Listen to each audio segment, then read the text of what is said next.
Welcome to Man Does Tech, where I solve the problems you didn't even know you had. In this video, I will explain how to replace your Toyota Tundra tailgate handle. First, let's gather our tools. You'll need an 8mm and 10mm socket, along with a ratchet and extension. A T30 Torx bit or driver is essential for the access panel. Don't forget your trusty needle nose pliers and a flathead screwdriver. Having some spray lubricant on hand can also make the process much smoother for moving parts. Now let's get that old handle out. Begin by opening your tailgate and removing the inner access panel. This panel is typically held by 8 T30 Torx screws. Once the panel is off, you'll see the handle assembly. Use your needle nose pliers to disconnect the orange and purple latch rods.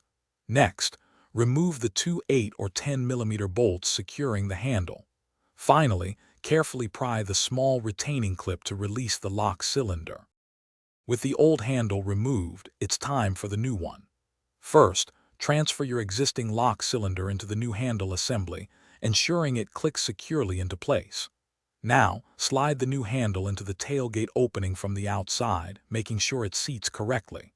Reinstall the two 8 or 10mm bolts, tightening them gently to avoid stripping. Finally, reconnect the latch rods to the new handle, snapping their clips firmly into position. Before buttoning everything up, perform a crucial test. Close the tailgate and try the new handle to ensure it opens and closes smoothly. Consider applying a small amount of silicone or lithium grease to the latch mechanisms for long-lasting, smooth operation.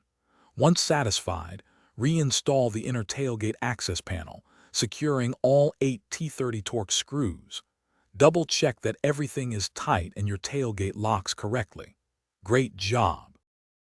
Thanks for watching. If you found this helpful, don't forget to like and subscribe.